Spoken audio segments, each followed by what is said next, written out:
So, this happened about 2 summers ago. My college roommate and I decided to go camping for the long weekend at a state park a few hours from us. We got there Friday evening, found a nice site right next to a small lake, and set up camp. There were a few other groups nearby, nothing unusual. We had a fire, cooked some food, had a great night. Everything was totally normal. Around 11 p.m., we went to bed. I woke up around 2 in the morning because I heard something outside. I unzipped the tent a little and looked out. There was a man standing at the edge of our campsite, just outside the ring of light from the dying embers of our fire.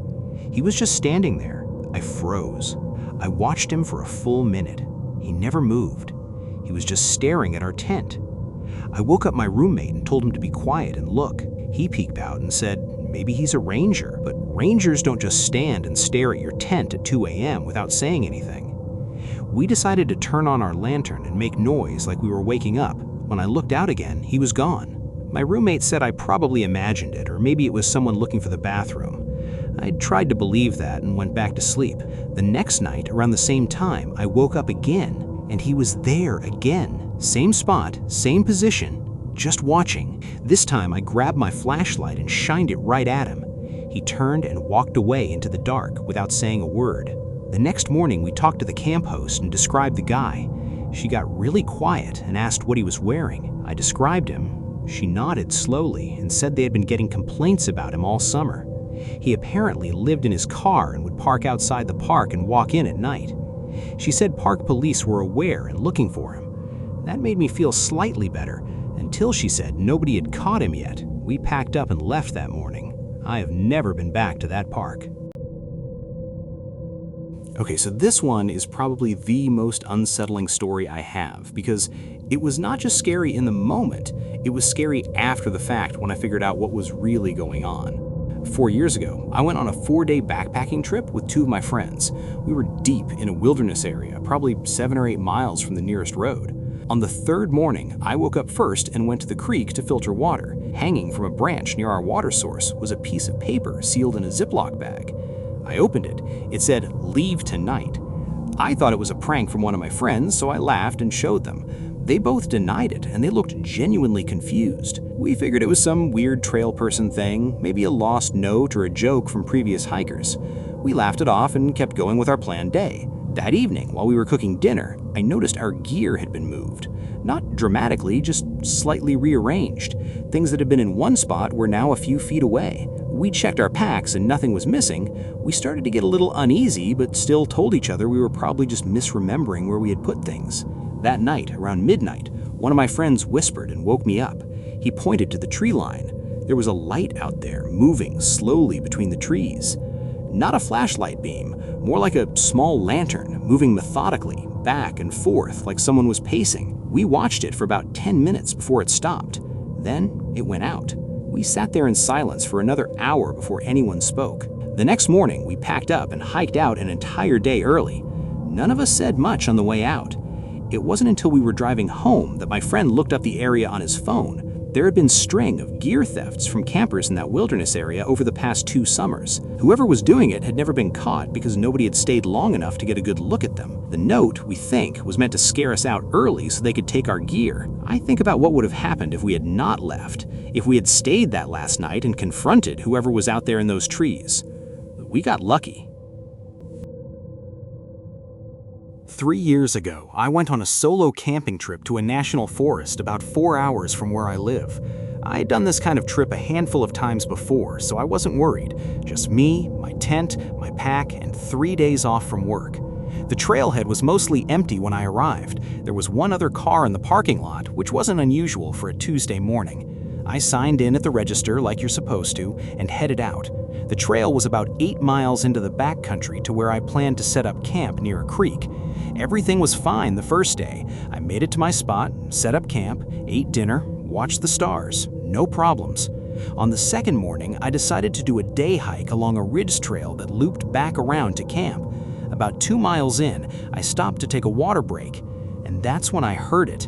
Footsteps on the trail behind me. Not animal footsteps, boot footsteps. I turned around and there was nobody there.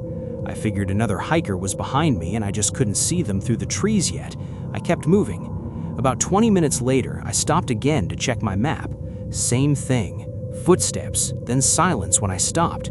I waited this time. 5 minutes. Nobody came around the bend. The hair on the back of my neck stood up. I picked up my pace. Every time I slowed down or stopped, I heard those footsteps slow down then stop too. I convinced myself it was an echo or the wind moving through the brush.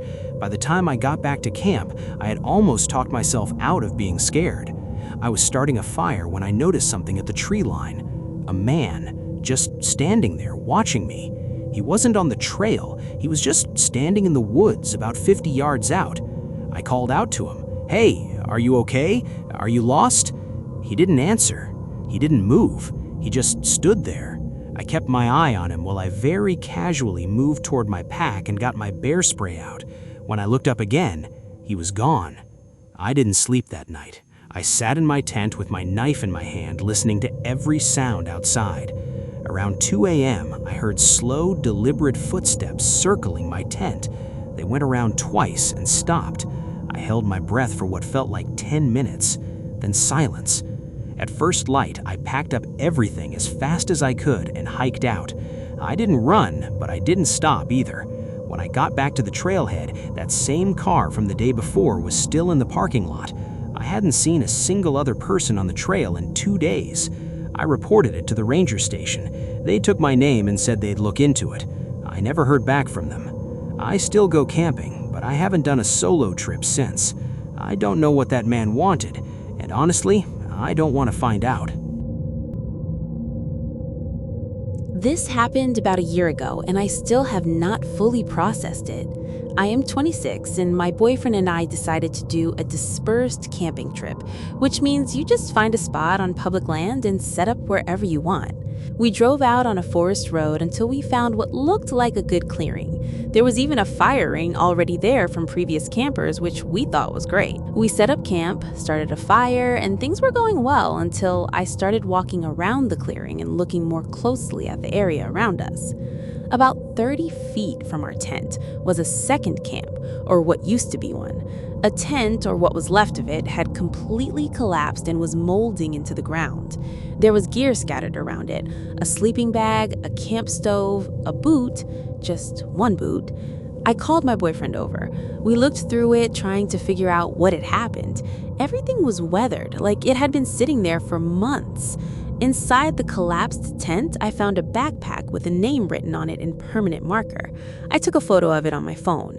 We found a journal, too. Most of it was warped and unreadable from moisture, but the last legible entry said something that kept me awake all night. It said, "Heard it again outside. Not going to wait. Going to get help." The date on the entry was 8 months before. My boyfriend wanted to stay. He said it was probably just some careless camper who left their stuff and the writing was just dramatic nonsense. I could not stay. Something about that abandoned camp, that one boot, that journal entry made my chest feel like ice. We loaded up the car and drove out. When we got back to the city, I looked up the name from the backpack. There was a missing persons report. A hiker, 31 years old, had gone missing in that forest 8 months earlier. They had never found him. I gave the location to the police and they went out to investigate. I do not know what they found. They have not released any information. I think about that journal entry almost every day. He went to get help. Did he make it out? Did something stop him? I do not have answers, and I'm not sure I want them. This one still gives me chills, and it happened when I was maybe 14 years old. My family went camping every summer, and we had been going to the same campground in the mountains for years. It was a pretty popular place, lots of families, good facilities, not a remote wilderness situation at all. But what happened was still terrifying. The second night of the trip, my parents went to bed early, and my older sister and I stayed up by the fire a little longer. Around 11, we turned in too. I was just dozing off when I heard breathing outside the tent. Not quiet breathing, heavy, slow breathing. I assumed it was an animal. We had been told to hang our food, so I thought maybe a deer or a raccoon was sniffing around. But then I heard something that made my blood run cold. It exhaled sharply, almost like a frustrated sigh. Animals don't sigh like that. I shook my sister awake and whispered that something was outside. She listened and her face went white. We heard it moving slowly around the tent, step by step, taking its time. I grabbed my sister's arm so hard I probably left a bruise. I heard it crouch down near the door of the tent, like it was trying to look through the gap at the bottom. I screamed for my dad as loud as I could. We heard whoever or whatever it was bolt away through the campsite. My dad came flying out of his tent. He had a flashlight and swept it around. In the tree line, we could see someone running, a person, not an animal, a person. My dad chased them to the edge of the campsite, but they disappeared into the woods. He reported it to the campground security immediately. We found out the next morning that another family 2 sites down had woken up to find someone had been going through their cooler and gear while they slept.